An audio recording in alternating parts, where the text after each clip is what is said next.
ಶ್ರೀ ಗಣೇಶಾಯ ನಮಃ. ಶ್ರೀ ಶಾರದಾ ಗುರುಭ್ಯೋ ನಮಃ. ಅಸಾಧ್ಯ ಸಾಧಕ ಸ್ವಾಮಿನ್ ಅಸಾಧ್ಯಂ ತವ ಕಿಂ ವದ. ರಾಮದೂತ ಕೃಪಾ ಸಿಂಧೋ ಮತ್ಕಾರ್ಯಂ ಸಾಧಯ ಪ್ರಭೋ. ಶ್ರೀ ಸುಂದರಕಾಂಡದ ಮುಂದಿನ ಅಧ್ಯಾಯಗಳನ್ನ ಅಂದರೆ ಸರ್ಗಗಳನ್ನ ಶ್ರವಣ ಮಾಡೋಣ. ವೈದೇಹಿ ಹನುಮಂತನಿಂದ ಶ್ರೀರಾಮನ ಕಥೆಯನ್ನ ಕೇಳಿದ ನಂತರ ಹೇಳ್ತಾಳೆ, ಹನುಮಂತ, ಶ್ರೀರಾಮನ ಸಮಾಗಮ ನಿನಗೆಲ್ಲಿ ಆಯಿತು? ಲಕ್ಷ್ಮಣನ ಪರಿಚಯ ನಿನಗೆ ಹೇಗಾಯಿತು? ನರವಾನರರು ಸೇರಿದ್ದು ಹೇಗೆ? ಶ್ರೀರಾಮನ ಶರೀರದಲ್ಲಿ ಯಾವ ಯಾವ ಚಿಹ್ನೆಗಳಿವೆ? ಲಕ್ಷ್ಮಣನ ಶರೀರದಲ್ಲಿರೋ ಶುಭ ಚಿಹ್ನೆಗಳು ಯಾವುವು? ನೀನು ಈ ವಿಷಯವನ್ನ ವಿವರಿಸಿ ಹೇಳಿದ್ರೆ ನೀನು ರಾಮದೂತ ಅನ್ನೋ ಪೂರ್ಣ ವಿಶ್ವಾಸ ನನಗೆ ಉಂಟಾಗತ್ತೆ, ನನ್ನ ಶೋಕವೂ ದೂರವಾಗತ್ತೆ. ಹನುಮಂತ, ಆಮೇಲೆ ರಾಮ ಲಕ್ಷ್ಮಣರ ರೂಪ ಲಕ್ಷಣಗಳನ್ನೂ ವಿವರಿಸಿ ಹೇಳಬೇಕು ಅಂದ್ಲು.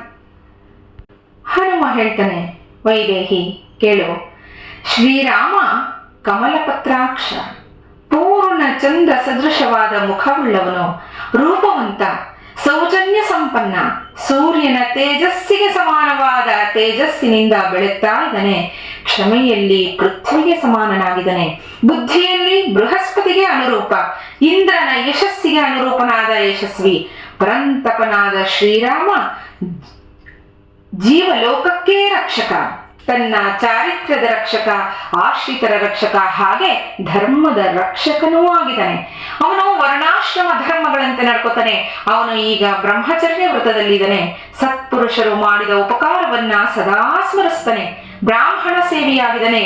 ಜ್ಞಾನಿ, ಶೀಲ ಸಂಪನ್ನ, ವಿನಯಶೀಲ, ಶತ್ರುತಾಪಕ, ಯಜುರ್ವೇದದಲ್ಲಿ ಸುಶಿಕ್ಷಿತನಾಗಿದ್ದಾನೆ. ವೇದವಿದರಿಂದ ಪೂಜಿಸಲ್ಪಡ್ತಾನೆ. ಧನುರ್ವೇದದಲ್ಲೂ ಆಯುರ್ವೇದದಲ್ಲೂ ಶಿಕ್ಷಾ ವ್ಯಾಕರಣಾದಿ ವೇದಾಂಗಗಳಲ್ಲೂ ಪರಿಣತ. ರಾಮ ಅನ್ನೋ ಹೆಸರಿನಿಂದ ವಿಖ್ಯಾತನಾಗಿರೋ ನಿನ್ನ ಪತಿ ವಿಸ್ತಾರವಾದ ಹೆಗಲುಳ್ಳವನು, ಮಹಾಬಾಹು, ಶಂಕದಂತೆ ಕುತ್ತಿಗೆ ಉಳ್ಳವನು, ಸುಂದರವಾದ ಮುಖವುಳ್ಳವನು, ಸುಂದರವಾದ ಕಣ್ಣುಗಳುಳ್ಳವನು. ಅವನು ಗಂಭೀರವಾದ ಕಂಠ ಧ್ವನಿಯನ್ನ ಹೊಂದಿದನೆ. ದೇಹದ ಕಾಂತಿ ಫಳಫಳಿಸ್ತಿದೆ. ಶ್ರೀರಾಮ ಮಹಾಪ್ರತಾಪಶಾಲಿ, ಅತ್ಯಂತ ಸುಂದರವಾಗಿ ವಿಭಾಗಿಸಲ್ಪಟ್ಟ ಅವಯವವುಳ್ಳ ಶ್ಯಾಮ ವರ್ಣದವನು ಶ್ರೀರಾಮ. ಸತ್ಯ ಧರ್ಮರಥ ಶ್ರೀಮಾನ್ ಸಂಗ್ರಹಾನುಗ್ರಹೇರತಃ ದೇಶ ಕಾಲ ವಿಭಾಗನ್ಯ ಸರ್ವಲೋಕ ಪ್ರಿಯಂ ವದಃ. ಶ್ರೀರಾಮ ಸತ್ಯ ಮತ್ತೆ ಧರ್ಮಗಳಲ್ಲಿ ನಿರತನಾಗಿರತಕ್ಕವನು, ಶ್ರೀಮಂತನು, ಸಂಪಾದನೆಯಲ್ಲೂ ದಾನ ಮಾಡೋದ್ರಲ್ಲೂ ಸದಾ ನಿರತನಾಗಿರ್ತಾನೆ. ದೇಶ ಕಾಲಗಳ ವಿಭಾಗಗಳನ್ನ ತಿಳಿದಿರತಕ್ಕವ, ಎಲ್ಲ ಪ್ರಜೆಗಳೊಂದಿಗೂ ಪ್ರಿಯವಾದ ಮಾತುಗಳನ್ನೇ ಆಡ್ತಾನೆ. ಇನ್ನು ಲಕ್ಷ್ಮಣ ಅನುರಾಗ, ರೂಪ ಮತ್ತೆ ಗುಣಗಳಲ್ಲಿ ಶ್ರೀರಾಮನನ್ನೇ ಹೋಲ್ತಾನೆ. ನಿನ್ನನ್ನ ಹುಡುಕ್ತಾ ಕಡೆಗೆ ಅವರಿಬ್ಬರು ನಮ್ಮ ಬಳಿಗೆ ಬಂದರು. ಆಗ ರಾಜ್ಯಭ್ರಷ್ಟನಾಗಿದ್ದ, ಅಣ್ಣನ ಭಯದಿಂದ ಪೀಡಿತನಾಗಿದ್ದ ಮೃಗಪತಿಯಾದ ಸುಗ್ರೀವನನ್ನ ಋಷ್ಯಮೂಕ ಪರ್ವತದ ತಪ್ಪಲಿನಲ್ಲಿ ನೋಡಿದ್ರು. ಸುಗ್ರೀವ ತಕ್ಷಣ ನಾರುಮಡಿಯನ್ನುಟ್ಟು ಧನಸ್ಸನ್ನು ಧರಿಸಿರೋ ಇವರಿಬ್ಬರು ವಾಲಿಯ ಕಡೆಯವರು ಅಂತ ಭಾವಿಸಿ ಭಯದಿಂದ ಋಷ್ಯಮೂಕದ ಶಿಖರಕ್ಕೆ ಹಾರಿ ಹೋದ. ಆಗ ನನ್ನನ್ನ ರಾಮ ಲಕ್ಷ್ಮಣರ ಬಳಿಗೆ ಕಳುಹಿಸಿದ. ನಾನು ಹೋಗಿ ಅವರಿಬ್ಬರನ್ನು ಸಂಧಿಸಿ ನನ್ನ ಬೆನ್ನಿನ ಮೇಲೆ ಕೂರಿಸಿಕೊಂಡು ಸುಗ್ರೀವನ ಬಳಿ ಕರ್ಕೊಂಡು ಹೋದೆ. ರಾಮ ಲಕ್ಷ್ಮಣರ ವಿಷಯ ಸುಗ್ರೀವನಿಗೆ ತಿಳಿಸಿದೆ. ಪರಸ್ಪರ ಸಂಭಾಷಣೆಯಿಂದ ಇಬ್ಬರಲ್ಲೂ ಪ್ರೀತಿ ಉಂಟಾಯಿತು. ಶ್ರೀರಾಮ ಸುಗ್ರೀವನ ಕಷ್ಟ ನಷ್ಟಗಳನ್ನ ವಿಚಾರಿಸಿ ಅವನಿಗೆ ಸಮಾಧಾನ ಮಾಡಿದ. ನೀನು ಅಪಹರಣಕ್ಕೊಳಗಾದ ವಿಷಯವನ್ನ ಲಕ್ಷ್ಮಣ ಸುಗ್ರೀವನಿಗೆ ಹೇಳಿದ. ಅಪಹರಣಗೊಂಡಾಗ ನೀನು ನಿನ್ನ ಆಭರಣಗಳನ್ನ ಭೂಮಿಯ ಮೇಲೆ ಹಾಕಿದ್ದೆ. ಅವುಗಳನ್ನ ನಾವು ಜೋಪಾನ ಮಾಡಿದ್ವಿ. ಅವುಗಳನ್ನ ಶ್ರೀರಾಮನಿಗೆ ತೋರಿಸಿದ್ವಿ. ವೈದೇಹಿ, ಶ್ರೀರಾಮ ಆ ಆಭರಣಗಳನ್ನ ತನ್ನ ತೊಡೆಯ ಮೇಲೆ ಇಟ್ಕೊಂಡು ಬಹಳವಾಗಿ ಅತ್ತ. ಆ ಆಭರಣಗಳು ಥಳಥಳಿಸ್ತಿದ್ವು. ಬಹಳ ದುಃಖತಪ್ತನಾಗಿದ್ದ ಶ್ರೀರಾಮನನ್ನ ವಿಧ ವಿಧವಾದ ಆಶ್ವಾಸನೆಗಳನ್ನ ಕೊಟ್ಟು ನಾನೇ ಸಂತೈಸಿದೆ ಅಂತ. ಹೀಗೆ ಹನುಮ ನಾನಾ ವಿಧವಾದ ವಿಶ್ವಾಸಾರ್ಹವಾದ ಸಂಗತಿಗಳನ್ನ ಹೇಳಿ ಶೋಕ ಪೀಡಿತರಾಗಿದ್ದ ಸೀತಾದೇವಿಯಲ್ಲಿ ವಿಶ್ವಾಸವನ್ನ ಮೂಡಿಸ್ತಾನೆ. ಹನುಮಂತ ಹೇಳಿದ ಶ್ರೀರಾಮನಲ್ಲಿದ್ದ ಸಹಜವಾದ ಗುರುತುಗಳಿಂದ ಅವನು ಶ್ರೀರಾಮನ ದೂತನೇ ಅಂತ ಸೀತೆ ದೃಢಪಡಿಸ್ಕೊಂಡ್ಳು. ಅವಳಿಗೆ ಸಂತೋಷ ಆಯಿತು. ಹನುಮಂತ ಹೇಳ್ತಾನೆ, ಮೈಥಿಲಿ, ಎಲ್ಲ ವಿಷಯಗಳನ್ನು ನಿನಗೆ ಯಥಾವತ್ತಾಗಿ ಹೇಳಿದೀನಿ, ಇನ್ನಾದರೂ ನೀನು ಸಮಾಧಾನವನ್ನು ಹೊಂದು. ಮುಂದೆ ನಾನೇನು ಮಾಡಬೇಕು ಅಂತ ಹೇಳು. ನಿನ್ನ ಅನುಜ್ಞೆಯಂತೆ ಶ್ರೀರಾಮನ ಬಳಿಗೆ ಹೋಗ್ತೀನಿ ಅಂದ. ಸೀತೆಗೆ ತನ್ನಲ್ಲಿ ಇನ್ನೂ ಹೆಚ್ಚಿನ ವಿಶ್ವಾಸ ಮೂಡಿಸೋಕೆ ವಿನಯವಾಗಿ ಹೇಳ್ತಾನೆ, ಮೈಥಿಲಿ, ವಾನರನಾದ ನಾನು ಶ್ರೀರಾಮನ ದೂತ. ಶ್ರೀರಾಮನಾಮದ ಅಂಕಿತವಿರೋ ದಿವ್ಯವಾದ ಈ ಉಂಗುರವನ್ನು ನೋಡು. ಶ್ರೀರಾಮ ಕೊಟ್ಟಿರೋ ಈ ಮುದ್ರೆಯುಂಗುರ ನಿನಗೆ ಹೆಚ್ಚಿನ ನಂಬಿಕೆಯಿಂದ ಹುಟ್ಟಿಸತ್ತೆ. ಅದರ ಸಲುವಾಗಿ ಇದನ್ನು ನಾನು ತಂದಿದ್ದೀನಿ ಅಂದ. ಅದನ್ನ ಸೀತಾದೇವಿಗೆ ತೋರಿಸ್ತಾನೆ. ಶ್ರೀರಾಮನ ಕೈಗೆ ಭೂಷಣಪ್ರಾಯವಾಗಿದ್ದ ಮುದ್ರೆಯುಂಗುರವನ್ನ ಹನುಮಂತನಿಂದ ಇಸ್ಕೊಂಡು ಅದನ್ನ ದಿಟ್ಟಿಸಿ ನೋಡಿದ್ಲು. ತನ್ನ ಪತಿಯೇ ತನ್ನೆದುರಿಗೆ ಬಂದಿದ್ದಾನೆ ಅಂತ ಭಾವಿಸಿ ಆನಂದ ಪಟ್ಲು. ಅವಳ ಸುಂದರವಾದ ಮುಖ ರಾಹುವಿನಿಂದ ಬಿಡುಗಡೆ ಹೊಂದಿದ ಚಂದ್ರನಂತೆ ಹರ್ಷದಿಂದ ಕಂಗೊಳಿಸ್ತಿತ್ತು. ಸೀತಾದೇವಿ ಮಹಾಕಪಿಯನ್ನ ಸಮ್ಮಾನಿಸಿ ಪ್ರಶಂಸಿಸ್ತಾ ಹೇಳ್ತಾಳೆ, ವಾನರ ಶ್ರೇಷ್ಠನೇ, ನೀನು ಮಹಾಪರಾಕ್ರಮಿ, ಸರ್ವಸಮರ್ಥ, ದೇಶ ಕಾಲೋಚಿತವಾಗಿ ಕಾರ್ಯ ಮಾಡೋದ್ರಲ್ಲಿ ಕುಶಲಿ. ಹನುಮಂತ, ರಾಕ್ಷಸರ ಈ ನಿವಾಸ ಸ್ಥಾನವನ್ನ ನೀನೊಬ್ಬನೇ ಮೆಟ್ಟಿದೆಯಲ್ಲ. ಶ್ಲಾಘ್ಯ ವಿಕ್ರಮನಾದ ನೀನು ದೊಡ್ಡ ದೊಡ್ಡ ತಿಮಿ, ನಕ್ರ, ತಿಮಿಂಗಲಗಳಿಗೆ ವಾಸಸ್ಥಾನವಾದ 100 ಯೋಜನೆಗಳಷ್ಟು ವಿಸ್ತಾರವಾದ ಸಾಗರವನ್ನ, ಗೋಷ್ಪಾದವನ್ನ ದಾಟುವಷ್ಟೇ ಸುಲಭವಾಗಿ ದಾಟಿ ಬಂದಿದ್ಯಲ್ಲ. ಸ್ನೇಹಿತರೆ, ಗೋಷ್ಪಾದ ಅಂದ್ರೆ ಹಸುವಿನ ಹೆಜ್ಜೆಯಷ್ಟು ನೀರು ನಿಂತಿರೋ ಹಳ್ಳ ಅಂತ. ಅವಳು ಹೇಳ್ತಾಳೆ, ಒಂದು ಸಾಮಾನ್ಯ ಸಣ್ಣ ಹಳ್ಳವನ್ನ ದಾಟೋ ಹಾಗೆ ಈ 100 ಯೋಜನ ವಿಸ್ತೀರ್ಣವಾದ ಸಾಗರವನ್ನೇ ದಾಟಿ ಬಂದಿದ್ಯಲ್ಲ, ಎಷ್ಟು ಸಮರ್ಥ ನೀನು. ನಿನ್ನನ್ನ ಸಾಮಾನ್ಯ ಕಪಿ ಅಂತ ನಾನು ಭಾವಿಸಲ್ಲ. ನಿನಗೆ ರಾವಣನಿಂದ ಭಯವೇನೂ ಆಗ್ಲೇ ಇಲ್ವೇ? ಆದರೂ ಹನುಮಂತ, ರಾಮ ಲಕ್ಷ್ಮಣರು ದೇವತೆಗಳನ್ನೇ ನಿಗ್ರಹಿಸುವಷ್ಟು ಸಮರ್ಥರಾಗಿದ್ದಾರೆ.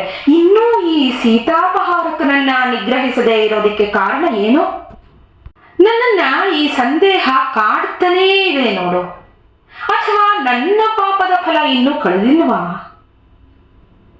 ಶ್ರೀರಾಮ ಭ್ರಾಂತನಾಗಿ ತನ್ನ ಕರ್ತವ್ಯದಲ್ಲಿ ವಿಮೋಹಗೊಂಡಿಲ್ಲ ತಾನೇ? ಮಾಡಬೇಕಾಗಿರೋ ಎಲ್ಲ ಪುರುಷ ಪ್ರಯತ್ನಗಳನ್ನೂ ಮಾಡ್ತಿದನೋ ಇಲ್ವೋ? ಸಮಾಧಾನ ಅನ್ನೋ ಉಪಾಯಗಳನ್ನೇ ಆಶ್ರಯಿಸಿಕೊಂಡು ರಾವಣನ ಬಗ್ಗೆ ಯೋಚನೆನೂ ಮಾಡ್ತಿಲ್ವೇ? ಹನುಮಂತ, ಶ್ರೀರಾಮನಿಗೆ ಯಾರಾದರೂ ಸ್ನೇಹಿತರು ಇದರೇನಪ್ಪ? ಅವನಿಂದ ಉಪಕಾರ ಹೊಂದಿದವರು ಅವನಿಗೆ ಸಹಾಯ ಮಾಡೋಕೆ ಬರ್ತಾರೆ ತಾನೆ? ಆ ಸಹಾಯಕರು ಸದ್ಗುಣ ಸಂಪನ್ನರೇ? ಅಂಥ ಒಳ್ಳೆಯ ಮಿತ್ರರೇ ಇದ್ದಾರೆ ತಾನೆ ಶ್ರೀರಾಮನಿಗೆ? ದಾಶರಥಿ ದೇವರ ಅನುಗ್ರಹವನ್ನೇ ಬಯಸ್ತಿದನ್ಯೇ? ಪುರುಷ ಪ್ರಯತ್ನವನ್ನ ಮಾಡಿ ಕಾರ್ಯಸಿದ್ಧಿಗೆ ದೈವ ಸಹಾಯವನ್ನ ಪಡಿತಿದನೋ ಇಲ್ವೋ? ಮೊದಲು ಅವನು ಪ್ರಯತ್ನ ಮಾಡಬೇಕು ಅಲ್ವಾ ಹನುಮಂತ? ನಂತರ ದೈವಾನುಗ್ರಹ. ಪ್ರಯತ್ನವೇ ಇಲ್ಲದೆ ಹೇಗೆ ಸಿದ್ಧಿಸತ್ತೆ? ಈ ವ್ಯಸನದಿಂದ ನನ್ನನ್ನು ಅವನು ಮುಕ್ತಿಗೊಳಿಸ್ತಾನೆ ತಾನೆ? ಸೀತಾದೇವಿಯ ಈ ಪ್ರಶ್ನೆಗಳ ಮಾಲಿಕೆಗೆ ಹನುಮಂತನಿಗೆ ನಗು ಬರುತ್ತೆ. ಹನುಮಂತ ಹೇಳ್ತಾನೆ, ಅಮ್ಮ, ಶ್ರೀರಾಮನನ್ನ ಒಬ್ಬ ಸಾಮಾನ್ಯ ಅಂತ ನೀನು ಭಾವಿಸಿ ಮಾತಾಡ್ತಿದ್ದೀಯಲ್ಲ, ನಿನಗೆ ಗೊತ್ತಿಲ್ವೇ ಶ್ರೀರಾಮ ಎಂಥವನು, ಎಂಥ ಪರಾಕ್ರಮಿ ಅಂತ? ನಿನ್ನ ಮಾತು ಕೇಳಿದ್ರೆ ನನಗೆ ನಗು ಬರ್ತಾ ಇದೆಯಮ್ಮ. ಪುರುಷ ಪ್ರಯತ್ನವಿಲ್ಲದೆ ಯಾವ ಕಾರ್ಯವನ್ನೂ ಅವನು ಮಾಡೋದಿಲ್ಲ. ಶ್ರೀರಾಮನಿಗೆ ನೀನಿಲ್ಲಿರೋದು ತಿಳಿದಿಲ್ಲ. ಈಗ ನನ್ನಿಂದ ಅವನಿಗೆ ಈ ಸ್ಥಳ ತಿಳಿಯತ್ತೆ. ಶ್ರೀರಾಮ ಬೇಗ ಬಂದು ನಿನ್ನನ್ನು ಕರ್ಕೊಂಡು ಹೋಗ್ತಾನೆ. ನೀನು ಇಲ್ಲಿ ಇದ್ಯಾ ಅಂತ ಹೇಳಿದ ತಕ್ಷಣ ಶ್ರೀರಾಮ ಕಪಿ ಕರಡಿಗಳ ಮಹಾ ಸೈನ್ಯದೊಂದಿಗೆ ಇಲ್ಲಿಗೆ ಬರ್ತಾನೆ. ಕದಲಿಸೋಕು ಅಸಾಧ್ಯವಾದ ಸಮುದ್ರವನ್ನ ಬಾಣಗಳ ಸಮೂಹಗಳಿಂದ ಸ್ತಂಭಿಸಿ ಲಂಕಾಪಟ್ಟಣವನ್ನ ಮುತ್ತಿಗೆ ಹಾಕ್ತಾನೆ. ಆಗ ಅವನನ್ನ ತಡೆಯೋಕೆ ಯಾರಿಂದಲೂ ಸಾಧ್ಯವಿಲ್ಲ. ದೇವದಾನವ ಯಕ್ಷ ರಾಕ್ಷಸ ಯಾರಿಂದಲೂ ಸಾಧ್ಯ ಇಲ್ಲ.